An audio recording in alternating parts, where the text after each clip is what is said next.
Look what arrived! The David Austin 2022 Handbook of Roses. My order is confirmed! Oh, the roses are here! Okay. Am I starting to be addicted to roses? Possibly. This is what I had to dig out to make that hole happen. Didn't you plant it, princess? Always about rearranging stuff.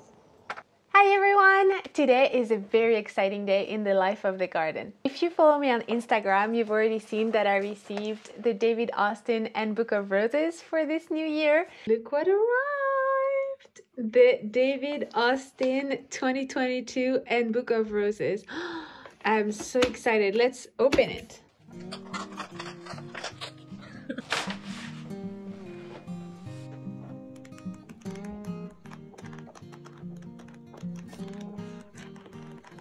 Some gorgeous pics. Isn't it gorgeous? And then they're grouped with themes. This one is the Royal Connection with all the roses named after royals. And if you already have in mind your color palette, here you have everything indexed by color. So it's really good with all the key under each rose so that you know exactly what it's best for. This is insane. And this is really awesome also if you want to know how to pair things. I'm so excited. It's full of gorgeous inspirations, spotlights on specific roses, and of course I got really inspired. So I want to add climbing roses to the garden. Okay, little star, come here. Okay, stay here. So I want to choose 2 new climbing roses to add to the garden, and we'll plant them when they arrive.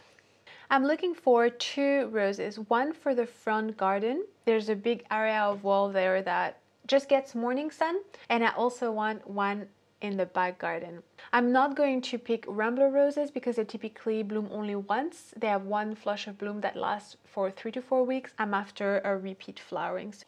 I'm really drawn to Claire Austin. I think that white and creamy center is really gorgeous.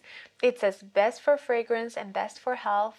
So that's going to be really fun. It's a medium climber, about 3 meters, which I think is going to be perfect for the area at the front of the house because I don't want something that grows like really, really tall. And it's nice and suited for walls. Oh yeah, and it also says it can grow in all the conditions. So the front of the garden is east facing, so that's going to be good. And it has partial sunlight.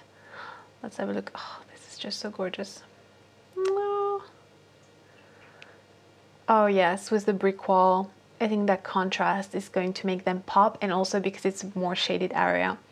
I think that's really going to bring some light. So definitely I am adding this one to the basket. Yes. Let's continue shopping. So that was the first one, I think, for the front. I really, really love that one. Then for the back, I have to say I'm not quite decided. I was thinking maybe either pink tones or more orange tones. I really love both, and I guess that reflects in the roses that I've picked because I have 2, one apricot one pink one, and one in the middle. The Lady Gardener kind of started with apricot and now it's turned pink. I'm not sure why. Constant Spry looks really gorgeous. I think those pink blooms would be absolutely striking. Oh, but it grows 6 meters tall, and I feel that that would be, I mean, that's great if you're after a really strong climber, but I'm not sure that it will be really easy to maintain at the back. Oh, but it's once flowering. I mean, it's really gorgeous, but it's once flowering. So no, I'm after something that's going to be repeat flowering because the roses I add, they were blooming still in November. So I really want that show to last a long time. Oh, another option would be, instead of going to the pink route again, would be to brighten also the area with a bit of yellow. Oh, this is gorgeous. Look at that. Oh, that would be so beautiful. Oh, and mixed with the purple. Oh my God. I'm just worried that because the area at the back of the garden where we're trying to pick the rose for gets full sun in the decking, there's a lot of sun, like it's already really bright. So I'm thinking maybe a slightly deeper color would be better. This is nice.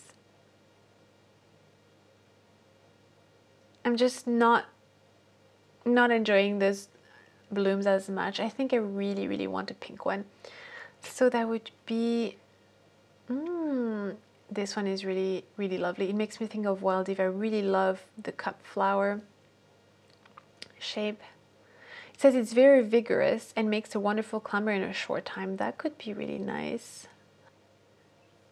Oh my word, is this not the most sublime rose ever? This one had caught my eye previously. I wasn't sure because it still grows a little bit tall. I would have preferred something around the 3-meter mark. Because it's going to be really next to our outdoor seating area, I think the fact that it's really fragrant and noted best for fragrance would be really nice because we could really enjoy it. And also I'm noticing that it's attracting bees, I guess because the bloom is a little bit more open.